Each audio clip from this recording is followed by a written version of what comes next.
आज मैं बात करना चाहता हूँ अपने दर्शकों से और पेशेंट से। पेशाब की जो नली है यूरेटर, उसमें पथरी अगर अटक जाए तो क्या करें और क्या साइज की पथरी खुद से निकल सकती है, दवाइयों से निकल सकती है, और किस साइज की पथरी में ऑपरेशन या इंटरवेंशन करना ज़रूरी बन जाता है। तो आइए फ्रेंड्स, इसके बारे में जानते हैं। मेरे साथ मैं हूं डॉक्टर वेंकटेश, एक senior consultant urologist and sexologist practising in Noida.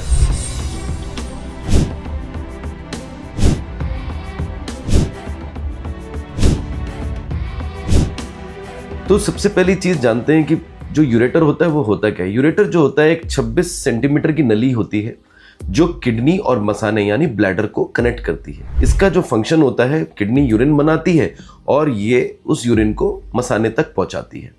तो इसका एवरेज साइज जो होता है वो होता है 2 से 4 mm। तो अक्सर मेरे पास जो पेशेंट आते हैं उनके अगर यूरेटर में स्टोन फंस जाता है, किसी का 5 mm, किसी का 6 mm, किसी का 6.5 mm, किसी का 3 mm, तो उनको ये हमेशा जानने की एक जिज्ञासा होती है कि क्या सर ये दवाइयों से निकल जाएगा कि क्या इसका सर्जरी करना पड़ेगा।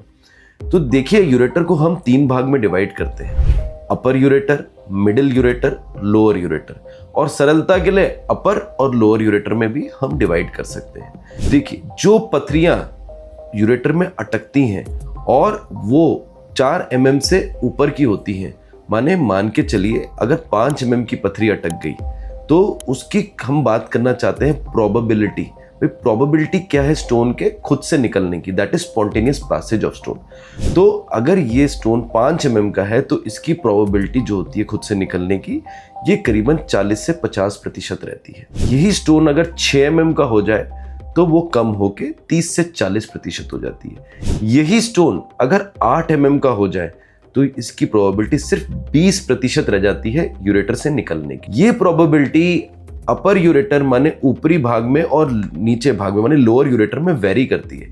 अगर स्टोन लोअर यूरेटर में हो तो उसकी प्रोबेबिलिटी थोड़ी सी बढ़ जाती है खुद से निकलने की। अगर ये स्टोन 3 mm का हो या 4 mm का हो तो इसकी जो खुद से निकलने की प्रोबेबिलिटी या दवाइयों से निकलने की प्रोबेबिलिटी करीबन 70 से 80% रहती है।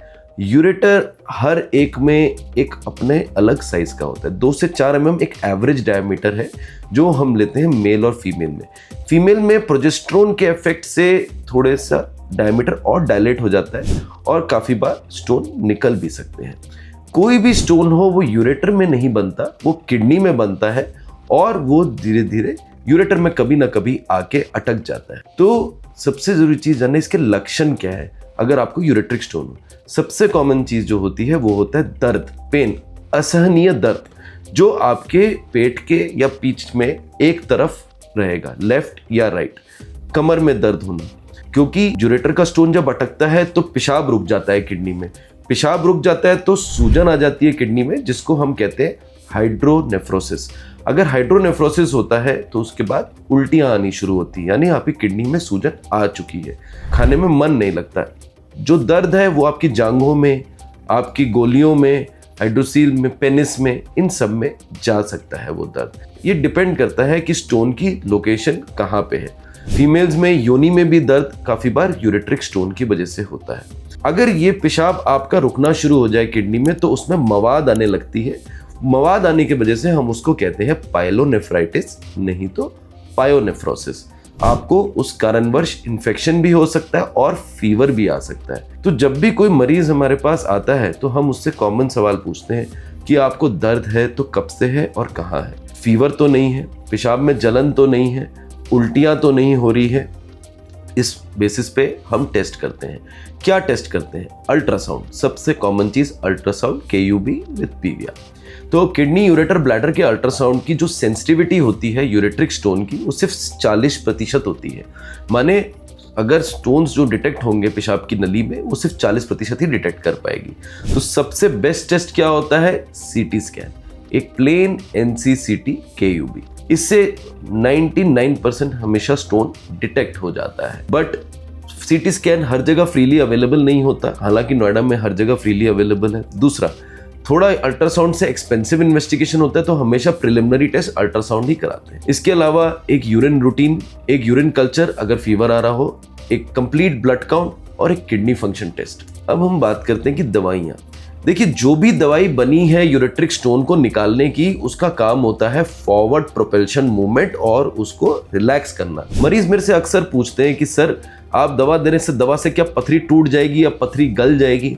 देखिए, पथरी गलने की दवा नहीं होती, क्योंकि पथरी जो बनती है वो कैल्शियम से बनती है और सबसे ज़्यादा कैल्शियम की मात्रा आपके शरीर में, आपकी हड्डियों में होता है। तो अगर मैं ऐसी कोई दवा दूंगा तो वो पथरी के साथ साथ आपकी हड्डियों को भी गलाएगी। तो बेसिकली यूरेटर का मूवमेंट, प्रोपल्शन प्लस उसको रिलैक्स करना। बहुत लोग बोलते हैं सर, दर्द तो हो नहीं रहा, पेन किलर ले न ले। याद रखिए, जो पेन किलर होते हैं वो एंटी इन्फ्लेमेटरी भी होते हैं, माने पथरी की वजह से वहाँ सूजन आ जाती है और उस सूजन को कम करने के लिए भी वो काम आते हैं, ताकि वो पथरी निकलने में हेल्प करे।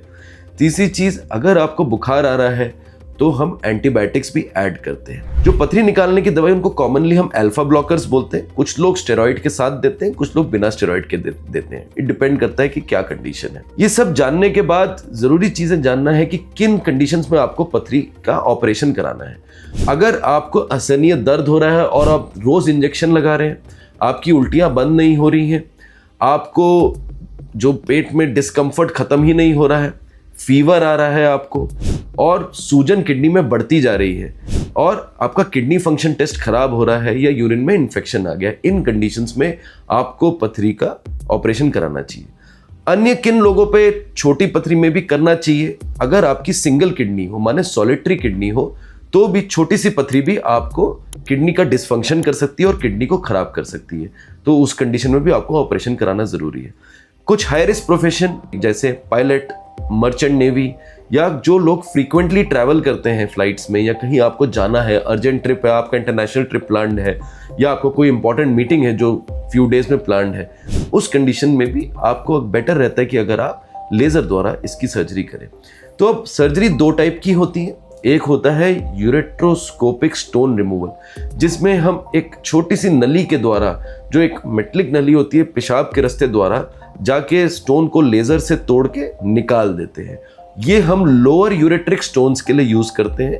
अपर यूरेट्रिक स्टोन्स के लिए हम RIRS माने रेट्रोग्रेड इंट्रारीनल सर्जरी, जिसमें एक पतली सी जो ट्यूब होती है वो जाती है नली के अंदर, स्टोन को लेजर से ब्रेक करके बास्केट से पकड़ के हम निकाल देते हैं। कोई भी स्टोन ऑपरेशन हो यूरेटर में, उसके बाद हम एक DJ स्टेंट प्लेस करते हैं, जिसमें मेरी एक वीडियो भी है। ये स्टेंट इसीलिए ज़रूरी होता है क्योंकि वहाँ पे सूजन होती है और किसी किसी केस में मवाद भी होता है, तो आगे वो नली बंद ना हो। देखिए, पथरी का ऑपरेशन कराना कोई बहुत बड़ी बात नहीं है। ये मिनिमली इन्वेजिव सर्जरी होती है, जिसमें हार्डली एक दिन का स्टे रहता है और इसको कराने के कोई साइड इफ़ेक्ट्स नहीं है। आप आराम से हॉस्पिटल में आके करा के एक दिन के अंदर आप अपना सारा काम रिज्यूम कर सकते हैं। इनफैक्ट हालांकि रिसेंटली मेरी एक पेशेंट थी जिनका वियतनाम का ट्रिप प्लान था, 2 या 3 दिन बाद उनका मैंने RIRS करा और उनका बहुत ही अच्छा ट्रिप बीता। स्टेंट पे वो गई ट्रिप पे और 1 हफ्ता आराम से बिता के आई। तो देखिए, इसमें कोई ऐसा नुकसान नहीं है लेज़र द्वारा, और जितना जल्दी आप कराएंगे उतना आपकी किडनी को नुकसान कम होगा। आप वेट कर सकते हैं पथरी को दवाइयों या किसी अन्य तरीके से, या पानी अच्छे से पीजिए निकालने के लिए, लेकिन वो वेट की भी एक टाइम होती है। आपको पीरियोडिक अल्ट्रासाउंड और चेकअप्स कराने चाहिए अपने यूरोलॉजिस्ट के साथ अगर आप वेट कर रहे हैं। काफ़ी बार पेन खत्म हो जाता है और आपको लगता है पथरी निकल गई, लेकिन वो पथरी वहीं रहती है और धीरे धीरे धीरे, क्योंकि वो नसों को सुन्न कर देती है, आपको दर्द नहीं होता, लेकिन वो लॉन्ग टर्म में किडनी को डैमेज कर देती है। अगर आपकी कोई भी पथरी फंसी हुई है यूरेटर में किसी भी साइज की, और आपको इसके बारे में जानकारी लेनी है, सेकंड ओपिनियन लेना है, या आपको आना है, तो आप नीचे दिए गए नंबर पे संपर्क करें। मेरी टीम ज़रूर आपको मेरे साथ कनेक्ट करेगी और हम आपकी किडनी को ज़रूर बचा सकते हैं। इसमें कोई भी बड़ी चीज़ नहीं है। Thank you.